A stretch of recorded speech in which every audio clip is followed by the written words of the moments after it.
Welcome to my నాలోని భావాలు.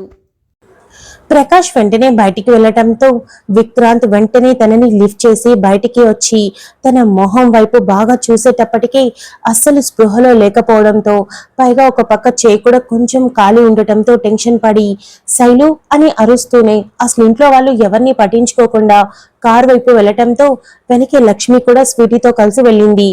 Prakash car start చేయగానే విక్రాంత్ శైలుని కార్లో పడుకోబెట్టి తను కూడా ఎక్కడంతో లక్ష్మి కూడా ఎవరిని పట్టించుకోకుండా స్వీటీని ఎక్కమని చెప్పి తాను కూడా ఎక్కింది. చూస్తూ ఉండగానే కార్ బయలుదేరింది. విజయేంద్ర వర్మ, జగతి, దయానంద్ మాత్రం కళ్ళు తిరిగి పడినట్టుంది. హాస్పిటల్ కి తీసుకెళ్లారన్నట్టుగా కూల్ అయి లోపల పొగంతా కొంచెం కొంచెం బయటకు వచ్చేయడంతో లోపలికి వెళ్లి చూశారు. ఎక్కడా ఏ వస్తువులు డ్యామేజ్ అవ్వలేదు.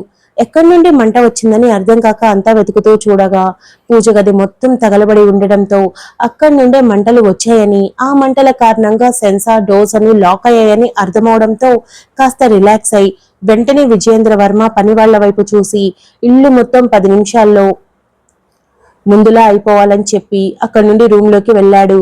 జగతి కూడా పొగకి ఉండలేక వెళ్లటంతో దయానంద్ కూడా వెళ్లాడు.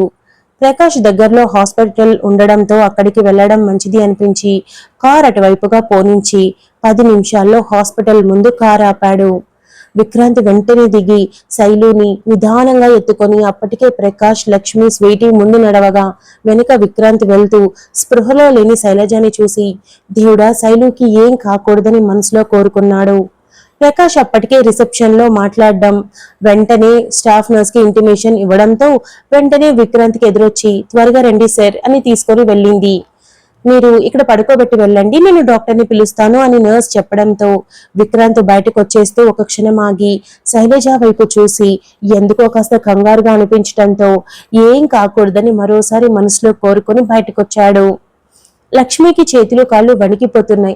శైలుతో 2 రోజుల పరిచయమైనప్పటికీ రోజంతా ఇంట్లో ఉండి బాగా క్లోజ్ అవ్వడంతో ఏదో తెలియని లోటు కనిపిస్తూ తనకేం కాకూడదు, తన బిడ్డతో సమానమే అని కోరుకుంటూ విక్కీ లైఫ్ లో తనే ఉండాలని ముందుగానే నిర్ణయించుకొని ఉండటంతో మరింత కంగారు పడి దిగులు పడి తనకేం కాదని నమ్మకంగా అనుకుంది. విక్రాంత్ అలా కూర్చుండిపోవడంతో వెంటనే నర్స్ తనతో పాటు డాక్టర్ని లోపలికి తీసుకుని వెళ్ళింది. స్వీటీ ఏడుస్తూ విక్రాంత్ దగ్గరికి వెళ్లి మోకాళ్ల మీద కూర్చొని తన 2 చేతులని పట్టుకొని తల ఎత్తి విక్రాంత్ వైపు చూసి అన్నయ్య శైలి ఈజ్ వెరీ స్వీట్ అని చెప్పింది. విక్రాంత్ స్వీటీ వైపు చూడటంతో తెలుసా అన్నయ్య, అమ్మ పూజ చేసింది కదా, అది ఏమైందో తెలియదు. ఆ దీపపు కుందెనలో ఉన్న ఒత్తు కింద పడి ఒక పేపర్లో కుంకుమ ఉంటే దానికి నిప్పు అంటుకుందంట. ఆ తర్వాత ఏం జరిగిందో నాకు తెలియదు. మొత్తం పూజ గది అంతా మంటలు వ్యాపించాయి. నేను నిద్ర లేచి వచ్చేటప్పటికే ఎక్కువ మంటలు వచ్చేసాయి. నేను గట్టిగా అరవటంతో రూమ్ లో ఉన్న శైలు బయటకు వచ్చి నువ్వెందుకు వచ్చావని అరిచి ఆర్పడానికి చాలా ప్రయత్నించిందన్నయ్య. కానీ పూజ గదికి ఉన్న కర్టన్స్ కి నిప్పంటుకొని ఆ నిప్పు కాస్త కొంచెం కొంచెం పెరిగిపోతూ ఒక్కో వస్తువు తగలబడుతూ వచ్చింది. శైలు, నేను ఎంత వాటర్ పోయడానికి ట్రై చేసినా మా వల్ల కాలేదన్నయ్య. ఆర్పిన వరకు ఆర్పగలిగాం. ఆ వెంటనే పొగ ఇల్లంతా అలుముకోగా డోర్స్ అన్ని ఒక్కసారిగా క్లోజ్ అయిపోయాయి. శైలుకి చాలా కంగారుగా అనిపించి నా చేయి పట్టుకొని డోర్స్ దగ్గరికి వెళ్ళి ఓపెన్ చేయడానికి ట్రై చేసింది. కానీ తనకి రాలేదు. అప్పటికి నేను కూడా ఫింగర్ ప్రింట్ ఇచ్చాను, కానీ ఓపెన్ అవ్వలేదు. పాస్వర్డ్ నొక్కినా సరే ఓపెన్ అవ్వలేదు. చాలా భయం వేసింది. సెన్సార్ డోర్స్ అన్ని గుర్తొచ్చి పగలగొట్టడానికి శైలు చాలా ప్రయత్నించిందన్నయ్య. పాపం తన చేతులు కూడా గిరుక్కుపోయాయి. కానీ ఎంతకీ అది రాకపోగా నిప్పు కొంచెం కొంచెం పెరిగి పూర్తిగా పొగలు మంటలు వచ్చేసాయి. నాకు ఊపిరి ఆడలేదన్నయ్య. శైలకు కూడా ఊపిరి ఆడలేదు. చాలా ఇబ్బందిగా అనిపించింది. కానీ తను నన్ను తీసుకుని వెళ్ళి బాత్రూంలో పెట్టి దయచేసి బయటికి రావద్దని చెప్పింది. లేదు నేను వస్తాను, లేదా నువ్వు కూడా నాతో వచ్చేయని రిక్వెస్ట్ చేశాను. కానీ తను రాలేదు. నేను మంటలు ఆర్పుతాను, నువ్వు ఇక్కడే ఉండని ధైర్యం చెప్పి బాత్రూంలో నన్ను పెట్టి ట్యాప్ షవర్ అన్ని ఆన్ చేసి ఉంచమని జాగ్రత్తగా ఉండమని చెప్పి డోర్ లాక్ చేసుకొని వెళ్ళిపోయింది. వెళ్ళిన 5 నిమిషాలకి నేను డోర్ కొట్టాను. కానీ శైలు జాడే లేదన్నయ్య. చాలా భయం వేసింది. ఆ పొగలు ఎంతగా అలుముకున్నాయో నాకు తెలియదు. కానీ బాత్రూంలో కూడా ఆ స్మెల్ చాలా హెవీగా వచ్చింది. ఇక భయం వేసింది. శైలుకి ఏమైనా అయిపోతుందేమోనని కంగారు వచ్చేసింది. కానీ నేను బయటికి రాలేక అలానే ఉండిపోయాను. ఆ తర్వాత ఏం జరిగిందో నాకు తెలియదన్నయ్య. నువ్వు వచ్చాకే బయటకు వచ్చాను. శైలు చూస్తే ఈ పరిస్థితుల్లో ఉంది అని స్వీటీ ఏడుస్తూ చెప్పి పాపం అన్నయ్య, తనని కూడా నాతో రమ్మంటే రానని నన్ను మాత్రమే సేవ్ చేసింది.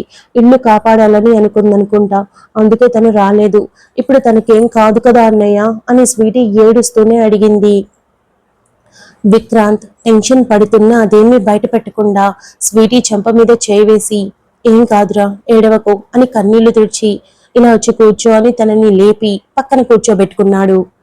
ప్రకాష్ విక్రాంత్ దగ్గరికి వెళ్ళి, విక్కీ, శైలజ ఎవరు? ఈ పేరు నేను మొదటిసారి నీ నోటి వెంట విన్నాను అని అడిగాడు. విక్రాంత్ ఏం మాట్లాడకపోవడంతో ప్రకాష్ లక్ష్మి దగ్గరికి వెళ్ళి, ఆంటీ, శైలజ ఎవరు? తనని చూస్తే చాలా మిడిల్ క్లాస్ అమ్మాయిలా ఉంది, మన ఇంట్లో ఉంటుంది. విక్రాంత్ క్లోజ్ అన్నట్టు మాట్లాడుతున్నాడు అని అడిగాడు. ప్రకాష్ కి విఘ్నేష్ కి విషయం తెలియదని విక్రాంత్ చెప్పి ఉండటంతో లక్ష్మి ఏమీ మాట్లాడకుండా అన్ని సవ్యంగా ముగిసిన తర్వాత విక్కీ నీతో మాట్లాడతాడు అని లక్ష్మి చెప్పడంతో ప్రకాష్ సైలెంట్ అయిపోయాడు. నర్స్ బయటకు వచ్చి డాక్టర్ గారు రమ్మంటున్నారు అని చెప్పడంతో వెంటనే విక్రాంత్ లేచి లోపలికి వెళ్ళాడు. లక్ష్మి కూడా వెళ్ళబోతూ ఉంటే, మేడం ఒక్కరు చాలు అని నర్స్ చెప్పి చిన్న స్మైల్ తో చెప్పడంతో లక్ష్మి ఆగిపోయింది. విక్రాంత్ వెళ్ళి, ఎనీథింగ్ సీరియస్ అని అడిగాడు. నథింగ్ సీరియస్, తను స్పృహ కోల్పోయింది. బహుశా ఏదో భరించలేని స్మెల్ ఏదైనా పీల్చినట్టుంది. నాకు చూడగా పొగ అనిపిస్తుంది, ఎందుకంటే తన చేయి కాలుంది, అరచేతుల్లో కూడా గీరుకుపోయిన గుర్తులున్నాయి అని డాక్టర్ చెప్పాడు. ఇంట్లో చిన్న ఫైర్ యాక్సిడెంట్ జరిగింది. డోర్స్ అన్ని సెన్సార్ లాక్ కావడంతో లాక్ అయిపోయాయి. ఆ పొగకి స్పృహ తప్పినట్టుంది. వేరే ఏ ప్రాబ్లం లేదుగా అని విక్రాంత్ అడిగాడు. ఏమీ లేదు, కాకపోతే ఆ స్మెల్ మరీ ఎక్కువ అవడంతో స్పృహ కోల్పోయింది. నేను ఇంజెక్షన్ చేశాను, ఒక 1 అవర్కి మెలకు వచ్చేస్తుంది. లేచాక మీరిప్పుడు రాస్తున్న మెడిసిన్స్ తీసుకొని వెళ్ళిపోవచ్చు. ఒక 2 డేస్ తనని వంటగదిలోకి పంపించకండి, ఎందుకంటే ఆల్రెడీ ఆ స్మెల్ హెవీగా తీసుకుంది కదా. సో మళ్ళీ కిచెన్ లోకి వెళ్ళి ఏదైనా హాట్ స్మెల్ చూసిందంటే కళ్ళు తిరిగి పడే ఛాన్సెస్ ఉన్నాయి అని డాక్టర్ చెప్పింది. ఓకే డాక్టర్ అని విక్రాంత్ చాలా రిలీఫ్ గా ఫీల్ అయ్యి అక్కడి నుండి బయటికి వచ్చాడు. వెంటనే స్వీటీ, లక్ష్మి, ప్రకాష్ విక్రాంత్ చుట్టూ చేరి ఏం చెప్పారు అని అడిగారు. విక్రాంత్ జరిగింది మొత్తం చెప్పి, ఇబ్బంది లేదు, 2 డేస్ రెస్ట్ తీసుకుంటే సరిపోతుంది, 1 గంటలో స్పృహ వచ్చేస్తుంది, తీసుకొని ఇంటికి వెళ్ళిపోవచ్చు అని చెప్పాడు. అందరికీ చాలా ప్రశాంతంగా అనిపించడంతో చాలా రిలాక్స్ గా ఫీల్ అయ్యారు. విక్రాంత్ కూర్చొని, పిన్ని, తను ఒక 2 రోజులు వంట అవి చేయకూడదంట, ఎందుకంటే ఆల్రెడీ హెవీగా స్మెల్ పీల్చింది కదా, ఇంకా కూడా అలాంటి స్మెల్ చేస్తే కళ్ళు తిరిగి పడే ఛాన్సెస్ ఎక్కువగా ఉన్నాయంట అని చెప్పాడు. లేదు, తనని నేను జాగ్రత్తగా చూసుకుంటాను అని లక్ష్మి చెప్పింది. ఇంతలో ప్రకాష్ విఘ్నేష్ కి కాల్ చేయడంతో జరిగిన విషయం చెప్పగా విఘ్నేష్ కూడా హాస్పిటల్ కి చేరుకున్నాడు. విఘ్నేష్ వచ్చాక అక్కడి పరిస్థితిని గమనించి దాన్ని తేలిక చేయడం కోసం, స్వీటీ, నీ మొహం ఏంటి అంత చండాలంగా ఉంది, బాగా వచ్చావా, నవ్వితేనే ఆ మొహం చూడలేం, ఇక ఏడవడం ఒకటి అని అన్నాడు. రే విగ్గు, నేను చాలా అందంగా ఉన్నాను, ఏదో కొంచెం ఏడ్చాను, అయినా నేను క్రయింగ్ బ్యూటీ కూడా అని స్వీటీ చెప్పడంతో అందరికీ చిన్న నవ్వొచ్చింది. తెలియకుండానే గంట గడిచిపోవడంతో విక్రాంత్ అప్పటికే 2-3 సార్లు శైలుకి స్పృహ వచ్చిందా అంటూ నర్స్ ని అడుగుతూనే ఉన్నాడు. స్పృహ వస్తే నేనే చెప్తాను సార్ అని నర్స్ చెప్పడంతో విక్రాంత్ సైలెంట్ అయిపోయాడు. విక్రాంత్ సరిగ్గా 10 నిమిషాలకి నర్స్ బయటకొచ్చి, సార్, ఆవిడికి మెలకు వచ్చింది అని చెప్పింది. విక్రాంత్ వెంటనే లోపలికి వెళ్ళగా వెనుకనే అందరూ కూడా వెళ్లారు. శైలజ కళ్ళు తెరిచే ఉండడంతో విక్రాంత్ నేరుగా వెళ్లి పక్కనే ఉన్న చైర్లో కూర్చొని శైలజ చేతిని తన 2 చేతుల్లోకి తీసుకొని, ఎలా ఉంది ఇప్పుడు అని అడిగాడు. మిగిలిన అందరూ వెనుక నిలబడ్డారు. శైలజ మొత్తం గమనించి, కంగారు పెట్టేశాను, క్షమించండి, ఇల్లెలా ఉంది, అంతా బానే ఉందా అని అడిగింది. ఇల్లు గురించి అడుగుతున్నావా నువ్వు, నీ గురించి ఏం మాట్లాడవా అని విక్రాంత్ అడిగాడు. నాకేంటండి, ఆ ఇంట్లో ఒక రూమ్ విలువ కూడా చేయను, అందుకే ఆ ఇల్లునే కాపాడాలనిపించింది. పైగా ఎంత పెద్దది, ఎన్ని మంచి వస్తువులు ఉన్నాయి, ఎక్కడి నుండి తెప్పించారో ఏమో, ఎంతో గొప్పగా ఉన్నాయి. అందుకే ఆ పూజ గది దాటి నిప్పుని బయటికి రానివ్వలేదు. చాలా నీళ్లు పోసాను, పొగొచ్చింది, కానీ మంటలైతే ఆరిపోయాయి. డోర్స్ ఓపెన్ అవ్వలేదు కదా, అందుకే ఆ పొగ ఎక్కువగా పీల్చడం వల్ల చాలా ఇబ్బందిగా అనిపించిందండి. నా వల్ల కాలేదు, అందుకే అనుకుంటా కళ్ళు తిరిగి పడినట్టున్నాను అని శైలజ చెప్పింది. శైలు ఒక్కొక్కసారి స్పృహ తప్పడం మామూలే, కానీ పొగ వల్ల కాదు. అదే ఇంకొంచెం సేపు ఎక్కువగా ఉండి ఉంటే ప్రాణానికి ప్రమాదమయ్యేది తెలుసా అని నీకు అని విక్రాంత్ చెప్పాడు. శైలు చిన్న స్మైల్ తో, ఇల్లు కాపాడేశాను, స్వీటీని జాగ్రత్త చేశాను, ఇక నా సమస్యలకి పరిష్కారం చూపించేందుకు మీరున్నారుగా, నేనున్నా ఒకటే లేకపోయినా ఒకటే అని శైలు చాలా సూటిగా జీవితం మీద ఆశ లేకపోవడంతో విరక్తి చెంది ఉండడంతో అనింది. ఇంకొకసారి ఇలా మాట్లాడుకు నాకు కోపం వస్తుంది అని విక్రాంత్ అనటంతో శైలజ చిన్న స్మైల్ చేసి తల ఊపి, డోర్స్ రాలేదండి, మీరు ఎలా తీశారు, పగలగొట్టేశారా, నేను ట్రై చేశానే అని అనింది. సూపర్ మార్కెట్ కి వెళ్లిన పిన్ని తిరిగొచ్చి చూశాక ఇంట్లో మొత్తం పొగ కనిపించడంతో నాకు ఫోన్ చేసింది. తెలిసిన వాళ్ళని పిలిపించి డోర్ లాక్స్ తీయించాం, వెంటనే తీసుకొని హాస్పిటల్కి వచ్చేశాను. ఇది జరిగింది అని విక్రాంత్ చెప్పాడు.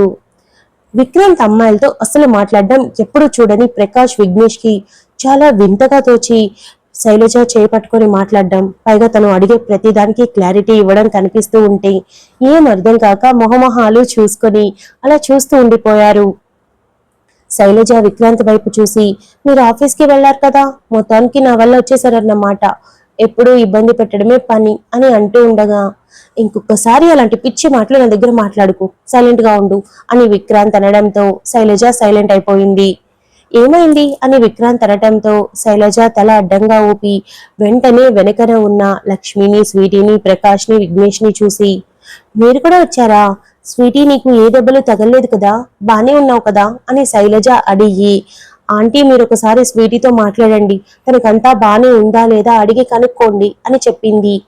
తనకి బాగుంది, నువ్వేం మాట్లాడకు, టెన్షన్ పెట్టేశావు, అయినా నీ వల్ల టెన్షన్ కూడా బానే ఉంది, కానీ ఇలా మాత్రం చేసుకోకు, నీకేమైనా అయిపోతుందేమోనని చాలా భయపడిపోయాను అని లక్ష్మి అనటంతో ప్రకాష్ కి విఘ్నేష్ కి ఇద్దరు బాగా క్లోజ్ అని అర్థమవడంతో మరింత ఆశ్చర్యం కలిగింది.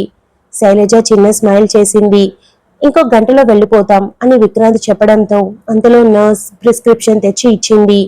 విక్రాంత్ లేచి దాన్ని తీసుకోగా, సార్ బిల్ పే చేసి ఒక అరగంట ఉండి మీరు వెళ్ళిపోవచ్చు అని చెప్పడంతో విక్రాంత్ లేచి జాగ్రత్త అని శైలజకి చెప్పి, రే విగ్గు, ప్రకాష్ పదండి అని ఇద్దరు అప్పటికీ ఆలోచిస్తూ ఉండడాన్ని పసిగట్టిన విక్రాంత్ అన్నాడు. ముగ్గురు బయటికి వెళ్లడమే. విఘ్నేష్ విక్రాంత్ ముందుకొచ్చి ఒక్కో అడుగు వెనక్కి వేస్తూ, విక్రాంత్ ఒక్కో అడుగు ముందుకు వేస్తూ ఉంటే అలానే నడుస్తూ, ఏంట్రా ఇదంతా, ఎవరా అమ్మాయి, ఎందుకు నువ్వు అంత ఎమోషనల్ అవుతున్నావు, తను ఎంత క్యూట్ గా మాట్లాడుతుందో నువ్వు అంతకంటే క్యూట్ గా మాట్లాడుతున్నావు, అది కూడా ఒక అమ్మాయితో, నేను నిన్ను ఇలా ఎప్పుడు చూడలేదు, ఈవెన్ నేను ఎంగేజ్మెంట్ లో ప్రజ్ఞతో కూడా నువ్వు ఇలా మాట్లాడడం చూడలేదు అని విఘ్నేష్ అడిగాడు.